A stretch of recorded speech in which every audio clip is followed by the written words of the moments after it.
Hi everyone, Dr. Amy from Posture Size and Pain Free and Fit. Today we've got a great lesson for you personal trainers out there of how to personal train your clients with shoulder impingement. We're going to be talking about specificity with rotator cuff exercises. It's going to add a whole new dimension to your training and your toolbox. Hope you enjoy.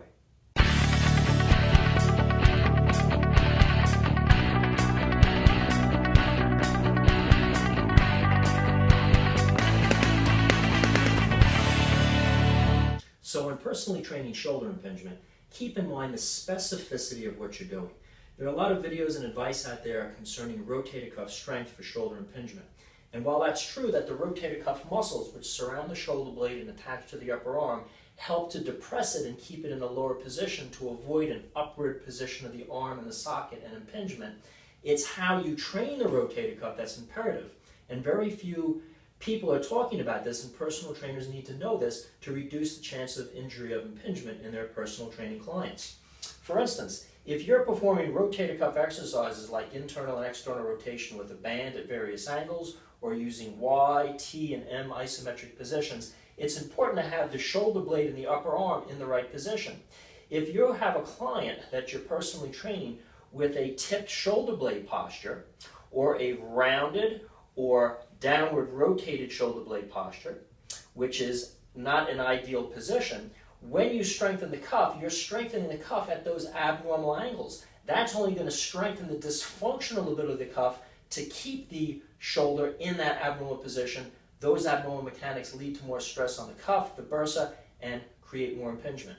If you have an abnormal position habitually of your personal training client where the upper arm slides forward, an anterior glide or a superior glide, it's important to train the client to maintain the upper arm position in the socket backwards or down, or if they have an internal rotation problem, slightly external, to create an ideal position of that upper arm in the socket. Otherwise, as you're doing these strengthening exercises for the rotator cuff, the cuff is being strengthened to hold the arm in that abnormal position. In an abnormal position with compound exercises such as pressing overhead, pulls, bench press, even planks where you're needing the rotator cuff to stabilize the shoulder, the cuff strength that you've developed will support that abnormal alignment and position of the shoulder.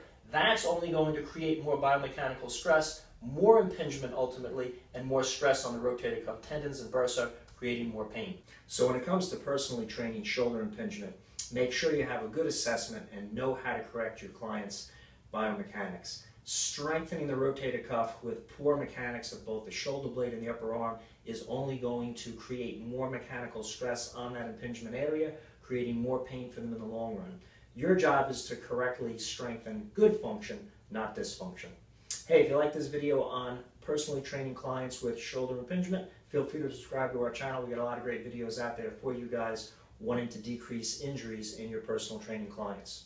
Questions or comments, write in. Give me a thumbs up below if you'd like me to share this information with others. And remember, if you're looking for a great way to assess your clients, design proper programs to assist in their injuries, preventing them and improving their health, as well as modifying exercises to avoid aggravating pain conditions, check out our Essential Crash course for personal trainers. I hope this video on personal training shoulder impingement helps you with your personal training clients.